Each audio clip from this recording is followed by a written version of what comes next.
بڵاوبوونەوەی ڤایرۆسی کۆرۆنا هەمووانی سەرقاڵ کردووە و نەخۆشخانەی هیواش لە پێناو خۆپارێزی چەندین رێنمایی جێبەجێ دەکات.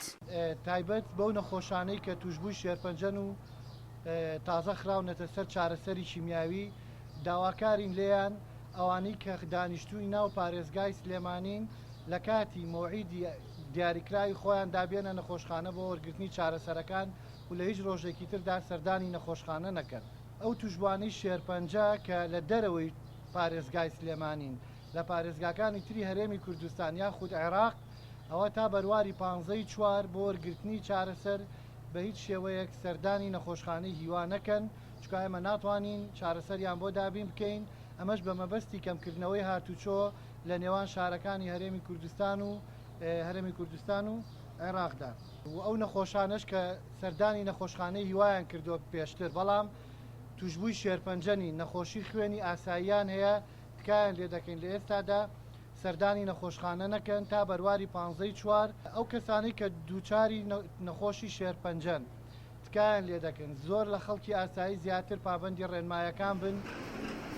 سەرجەم تەندروستکاران لەگەڵ بڵاوبوونەوەی ڤایرۆسەکە وزە و توانای خۆیان خستۆتە گەڕ لە پێناو پاراستنی سەلامەتی هاوڵاتیان و تەشەنە نەکردنی ئەم نەخۆشیە. وەکو بەڕێوەبەری گشتی تەندروستی سلێمانی لەو ساتەی کە حاڵەتی تۆمارکراو لە وڵاتانی دراوسێ بە تایبەتی وڵاتی ئێران هەبووە، ئێمە جگە لە خۆپارێزی هەنگاوی چارەسەریشمان دەست پێ کردووە.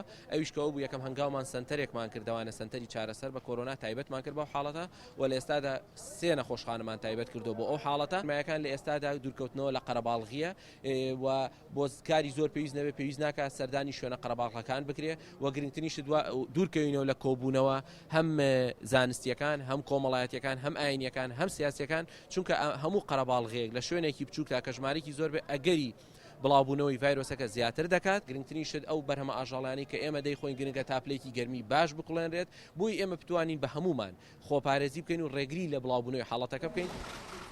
ڤایرۆسی کۆرۆنا سەرجەم وڵاتانی جیهانی گرتوتەوە و هەرێمی کوردستانیش بە دەرنەبووە لە بڵاوبوونەوەی ئەم ڤایرۆسە. لە ئێستادا هەمووان لە هەوڵدان بۆ زیاتر بڵاو نەبوونەوە و دۆزینەوەی چارەسەرێک بۆ ئەم نەخۆشیە. هێژین لەتیف، گەلی کوردستان، سلێمانی.